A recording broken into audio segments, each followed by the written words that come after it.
Shalom Bapak Ibu, Saudara-saudara kekasih dalam nama Tuhan kita, Tuhan Yesus Kristus. Dan selamat bertemu kembali di YouTube saya, Pendeta Rudolf H. Pasaribu Channel. Dengan dan lewat channel ini, saya komit untuk senantiasa menyebarkan pengajaran firman Tuhan. Karena saya percaya berlandaskan Yesaya pasal 55 ayat 11 bahwa firman Tuhan yang saya dan bahkan Bapak Ibu Saudara-saudara semuanya juga ikut sebar lewat apapun termasuk lewat video ini tidak akan kembali dengan sia-sia, tetapi akan bekerja sendiri lewat kuasa dan berkat urapan Roh Kudus. Mari Bapak Ibu, Saudara-saudara semuanya saya ajak membantu saya menyebarkan pengajaran firman Tuhan khotbah di ibadah Minggu ke-19 sesudah Trinitatis 10 Oktober 2021. Terambil dari kitab Ayub pasal 23 ayat 10 sampai dengan ayat 17 dan epistel dari kitab Ibrani pasal 6 ayat 17 sampai ayat 20. Diikat oleh topik atau tema Allah yang tidak pernah berubah. Dalam bahasa Batak dituliskan Debatana Manoktong. Saya baca untuk kita, mari Bapak Ibu dan Saudara-saudara semuanya, simaklah pembacaan firman Tuhan berikut ini. Judul perikop Ayub pasal 23 mulai dari ayat 1 sampai dengan ayat 17 dan khotbah kita dari ayat 10 sampai 17 adalah Ayub ingin membela diri di hadapan Allah.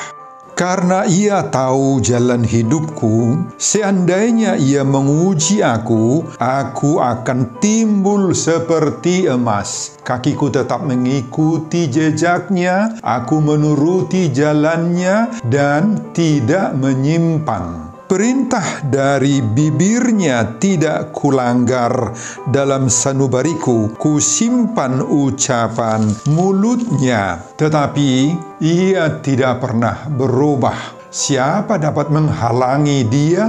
Apa yang dikehendakinya dilaksanakannya juga, karena ia akan menyelesaikan apa yang ditetapkan atasku, dan banyak lagi hal yang serupa itu dimaksudkannya.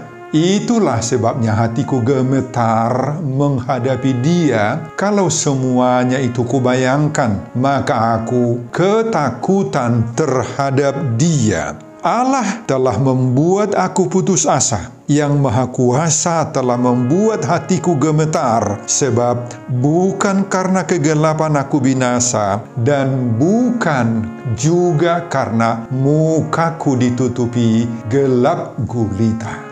Bapak Ibu dan Saudara-saudara, khotbah kita di ibadah Minggu ke-19 sesudah Trinitatis 10 Oktober 2021 berbicara tentang sikap Ayub menghadapi cercaan dan tuduhan sahabat-sahabatnya dalam menghadapi penderitaan, dihubungkan dengan topik atau tema Minggu, Allah yang tidak pernah berubah. Debata nama Noktong. Saudara, mari kita lihat dahulu pribadi Ayub dan keluarganya. Pada pasal 1 ayat 1 dan ayat 8 dicatat di sana bahwa ada 4 kepribadian Ayub yang sangat menonjol. Pertama, Ayub adalah seorang yang saleh. Dalam bahasa Batak disebut nadaulat. Dari kata Ibrani yang digunakan di sana adalah tam atau tamam. Artinya sempurna. Sempurna dalam moral, sempurna dalam sifat, dalam perilaku, dalam karakter. Sempurna dalam hal kerohanian, kepercayaan, religiositas, dan spiritualitas Ayub itu amat tinggi. Yang kedua, Ayub itu seorang yang jujur.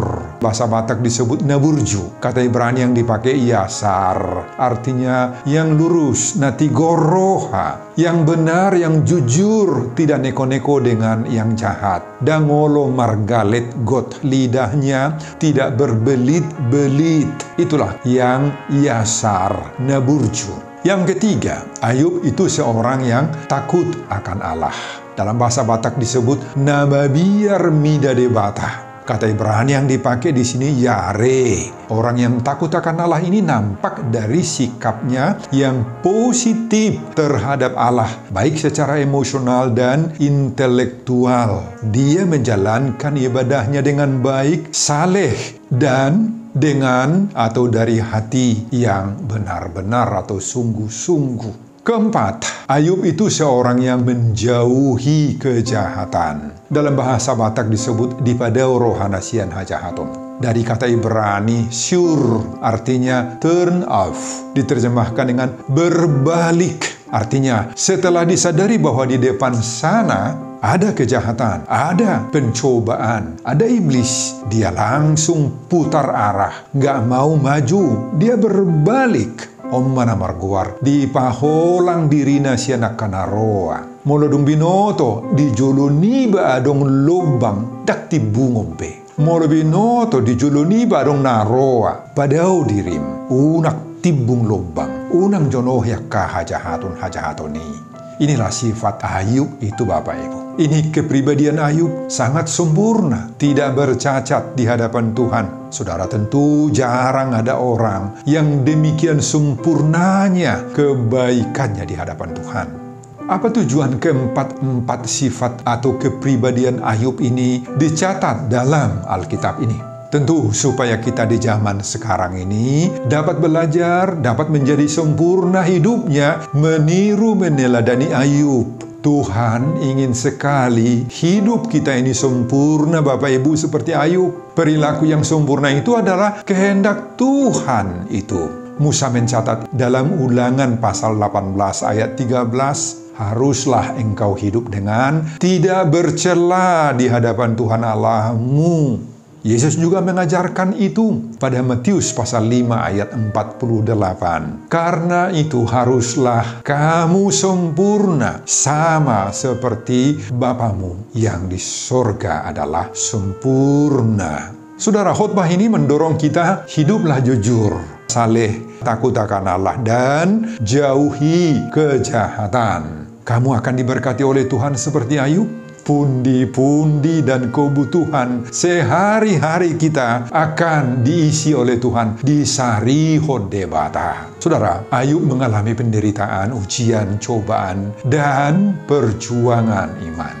Inilah realita yang menghiasi hidup Ayub, yakni ternyata bahwa di balik semua kesuksesan, keberhasilan, berkat-berkat, harta yang melimpah yang dimiliki oleh Ayub, di balik semua religiositas spiritualitas yang tinggi dari Ayub itu, ternyata dia juga menghadapi berbagai-bagai penderitaan. Saudara, meski Ayub itu orang yang jujur, saleh, takut akan Allah, dan yang menjauhkan diri dari kejahatan, namun hidupnya mengalami penderitaan yang sangat mengenaskan Bapak Ibu. Apa penderitaan Ayub? Secara ringkas kita sebutkan, di samping dia mengalami penyakit kulit, darah yang busuk, meleleh, bau dan menjijikkan, juga semua anak-anaknya, ada 7 laki-laki 3 perempuan, semua mati. Semua hartanya, kekayaannya habis ludes. Tetapi istrinya tidak mendukungnya saat menderita. Sebaliknya justru, istri Ayub ini mengomelin Ayub terus. Bahkan mengatakan, ngapain lagi kamu percaya kepada Allahmu itu Ayub? Sangkalin sajalah Tuhan itu. Pada pasal 2 ayat 9 dituliskan, masih bertekunkah engkau dalam kesalehanmu? Kutukilah Allahmu dan matilah. Inilah penderitaan itu. Jika dalam keadaan-keadaan sulit, terancam, pahit, menderita seperti ini, istri tidak mendukung dan manukul-nukuli. Saudara, mulai pasal 4 sampai dengan pasal 31 merupakan percakapan Ayub dengan sahabat-sahabatnya. 3 orang sahabat Ayub bernama Elifas, Bildad, dan Sofar semuanya melihat penderitaan Ayub itu sebagai akibat kesalahan dan dosa Ayub. Sehingga mereka mengatakan bahwa Ayub itu harus dihukum oleh Tuhan dengan penderitaan ini. Dalam hal ini, Ayub mencoba menerangkan kepada semua sahabat-sahabatnya itu bahwa itu bukan karena akibat dosa-dosanya, tetapi karena kehendak Tuhan sendiri. Namun apapun jawaban Ayub, semuanya tidak berterima bagi sahabat-sahabat Ayub ini. Sampai dengan pasal 22 sebelum khotbah kita ini, Ayub masih berusaha menyanggah semua tuduhan-tuduhan para sahabat-sahabatnya itu. Pada pasal 23, mulai dari ayat 1, Ayub sepertinya tidak tahu harus bagaimana lagi menjawab dakwaan, tuduhan-tuduhan si Elifas, si Bildad, si Sofar itu. Dia mengalihkan sekarang pandangannya mencari Tuhan. Ia merasa tidak ada gunanya berbantah-bantah lagi dengan para sahabat-sahabat itu. Oleh karena itu Ayub mengarahkan pengharapannya, pandangannya kepada Allah saja. Saudara, mulai dari ayat 2 sampai dengan ayat 9 sebelum khotbah kita ini, di dalam pikiran Ayub berkecamuk sekarang berbagai pertanyaan yang memang tidak bisa dijawabnya. Masih muncul dalam pikiran Ayub ini mempertanyakan tentang penderitaan, penyakit yang dialaminya itu kepada Tuhan. Dan jika seandainya ada jawaban dari Tuhan dan dia tahu apa sebabnya ia menderita, maka menurut dia penderitaannya itu akan terasa lebih ringan. Karena dia yakin tidak pernah berbuat kesalahan, dosa tertentu kepada Tuhan. Namun, jawaban itu ternyata tidak didapati oleh Ayub.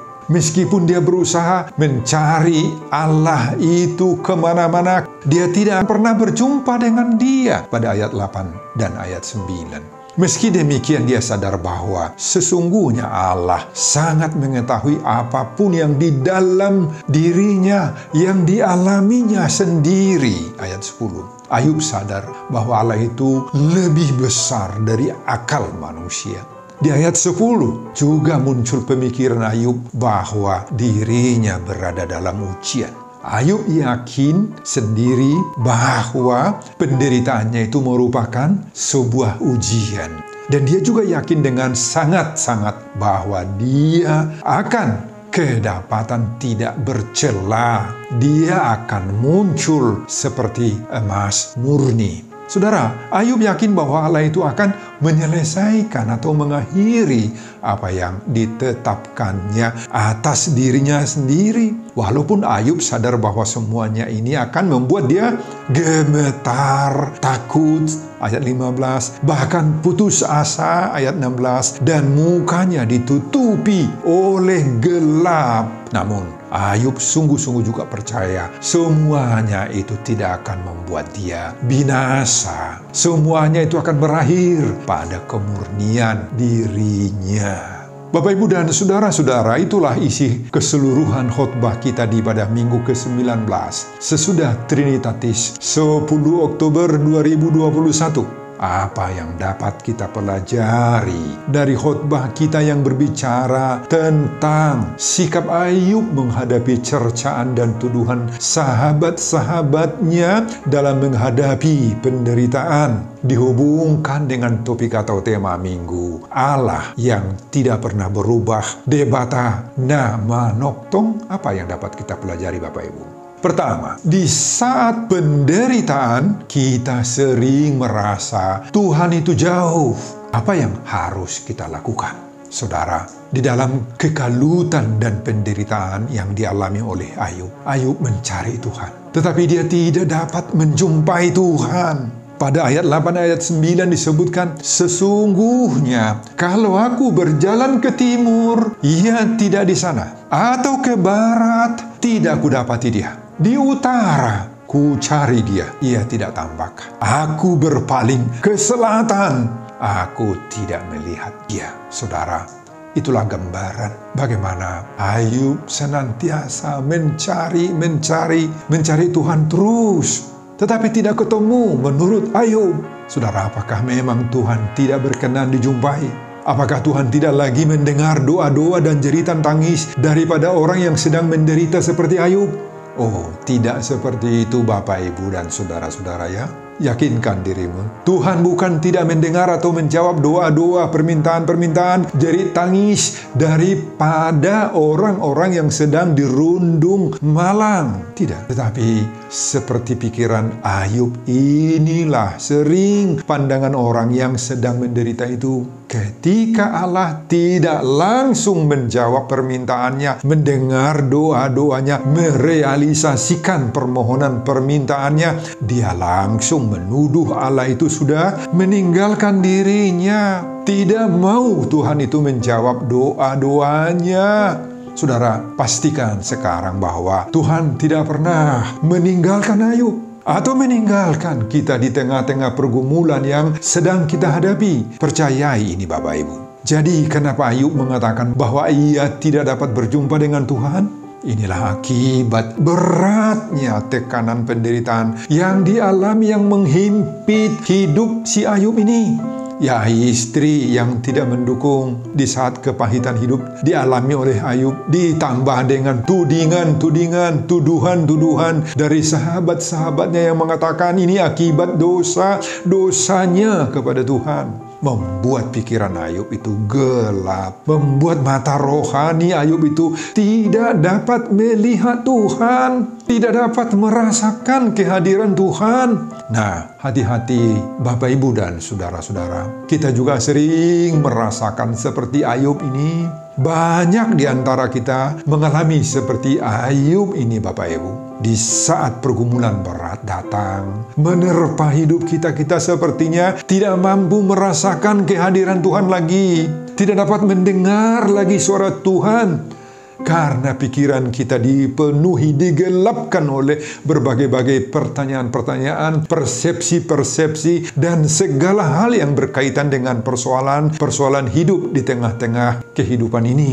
Saudara, di saat kita sedang menghadapi penderitaan, cobaan berat, sakit penyakit, kemiskinan, tantangan-tantangan perekonomian, pariana konon, maka kita merasa Tuhan itu seolah-olah sangat jauh Bapak Ibu. Tuhan itu seolah-olah tidak terhampiri. Bahkan Tuhan itu tidak mendengar doa-doa kita. Wah, hati-hatilah Bapak Ibu. Inilah akibat desakan himpitan dari penderitaan itu.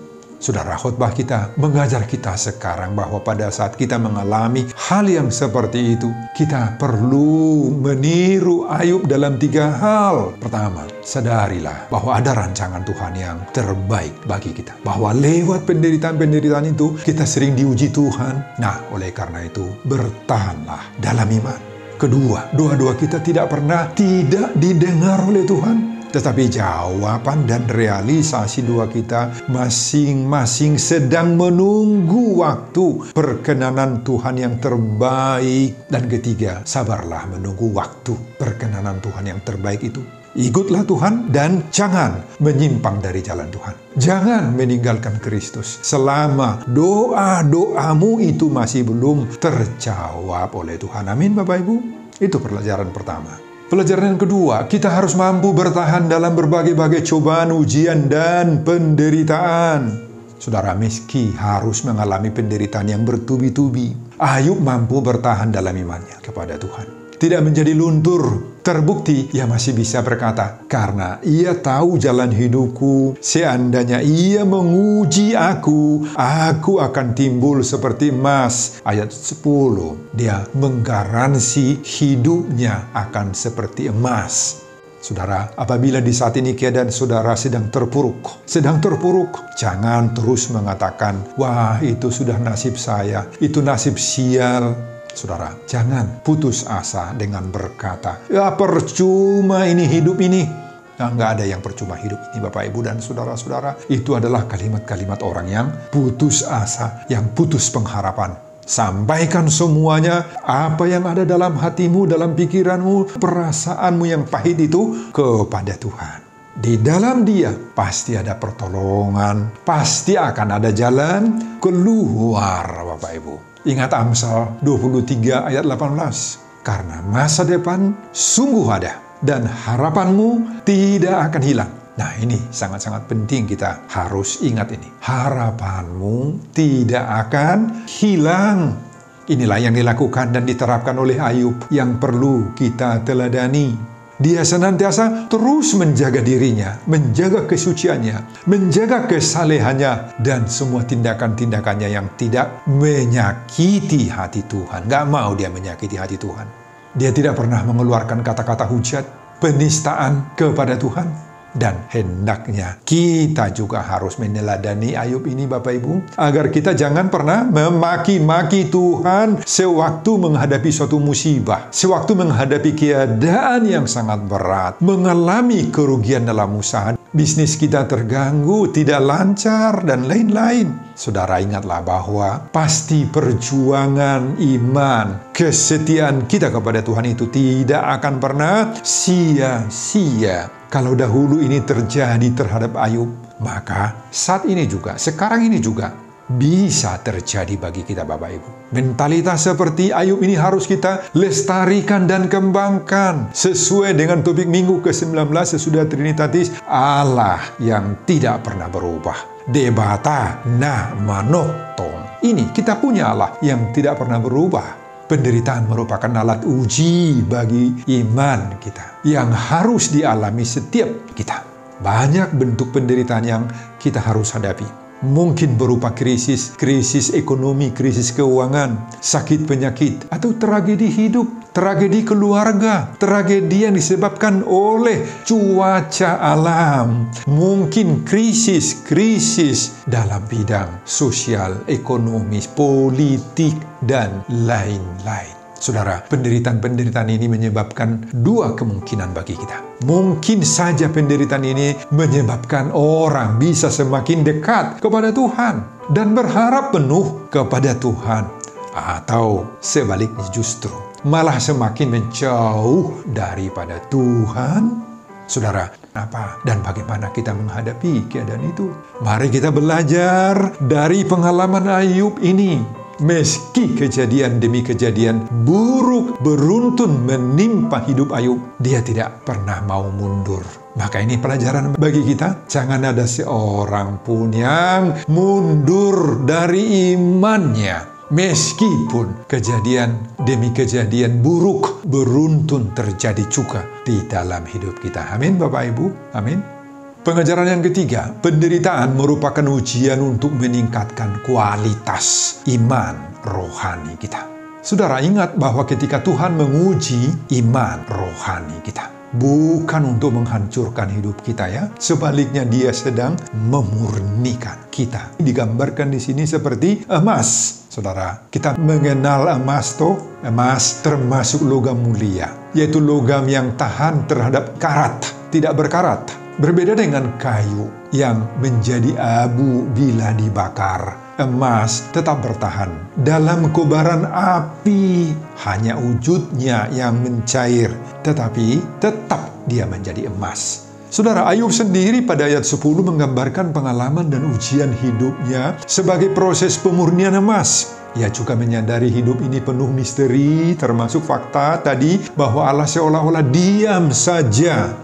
Di situ Ayub belajar beriman bahwa Allah itu hidup dan terus akan senantiasa memantau dia. Dan setiap pergumulan penderitaan yang dihadapinya merupakan ujian iman baginya. Saudara, Ayub sendiri menyadari bahwa Allah itu sedang menguji dirinya. Dan ia yakin bahwa setelah ujian ini berlalu, dia akan membenarkan dirinya. Dia yakin bahwa dirinya akan timbul seperti emas yang sudah teruji oleh api pencobaan. Pencobaan itu, saudara, maukah kita diuji, dites oleh Tuhan?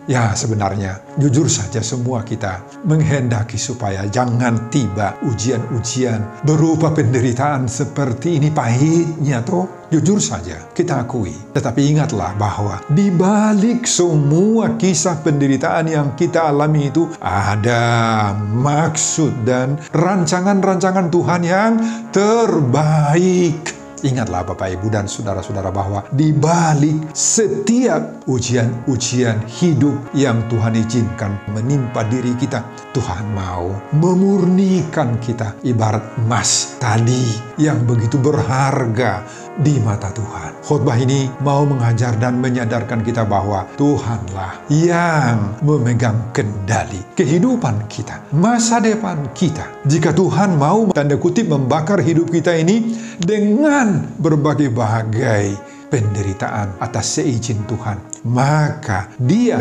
tidak pernah bermaksud untuk menghancurkan hidup kita. Sebaliknya justru Dia ingin mendapati kualitas iman yang teruji, yang murni, sebuah kehidupan yang tanpa celah di hadapan Tuhan. Ya, mungkin melalui tantangan, penderitaan yang pahit yang kita hadapi, bahwa di balik semua kepahitan itu ada maksud Tuhan yang indah terhadap diri kita. Menjalani penderitaan itu tidaklah mudah. Tidaklah mudah, Bapak Ibu, siapapun di antara kita. Kepahitan itu bisa meluluh lantakkan iman kita, bisa. Tetapi anggaplah itu semua sebagai ujian untuk memurnikan iman kita. Dan tujuannya adalah untuk melatih iman kita agar lebih kuat dan tentunya lebih murni.